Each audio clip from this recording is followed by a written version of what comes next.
ہماری روح کی غذا روزانہ حنا کی دعا، پہلا سیموئیل اس کا دوسرا باب پہلی آیت سے۔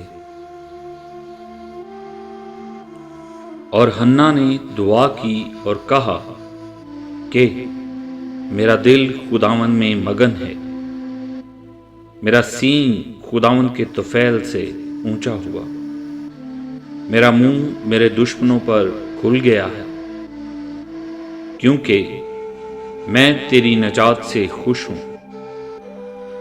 خداوند کی مانند کوئی قدوس نہیں، کیونکہ تیرے سوا اور کوئی ہے ہی نہیں، اور نہ کوئی چٹان ہے جو ہمارے خدا کی مانند ہو۔ اس قدر غرور سے اور باتیں نہ کرو، اور بڑا بول تمہارے منہ سے نہ نکلے، کیونکہ خداوند خدائے علیم ہے اور اعمال کا تولنے والا۔ زوراوروں کی کمانیں ٹوٹ گئیں، اور جو لڑکھڑاتے تھے وہ قوت سے کمر بستہ ہوئے۔ وہ جو آسودہ تھے روٹی کی خاطر مزدور بنے، اور جو بھوکے تھے ایسے نہ رہے، بلکہ جو بانجھ تھی اس کے ساتھ ہوئے، اور جس کے پاس بہت بچے ہیں وہ گلتی جاتی ہے۔ خداوند مارتا ہے اور جلاتا ہے، وہی قبر میں اتارتا اور اس سے نکالتا ہے۔ خداوند مسکین کر دیتا اور دولت مند بناتا ہے، وہی پست کرتا اور سرفراز بھی کرتا ہے۔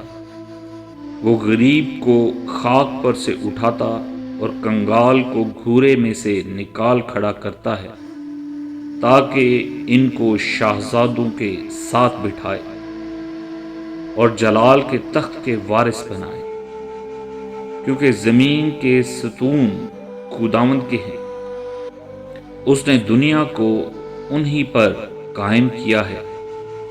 وہ اپنے مقدسوں کے پاؤں کو سنبھالے رہے گا، پر شریر اندھیرے میں خاموش کیے جائیں گے، کیونکہ قوت ہی سے کوئی فتح نہیں پائے گا۔ جو خداوند سے جھگڑتے ہیں وہ ٹکڑے ٹکڑے کر دیے جائیں گے۔ وہ ان کے خلاف آسمان میں گرجے گا، خداوند زمین کے کناروں کا انصاف کرے گا۔ وہ اپنے بادشاہ کو زور بخشے گا اور اپنے ممسوح کے سینگ کو بلند کرے گا۔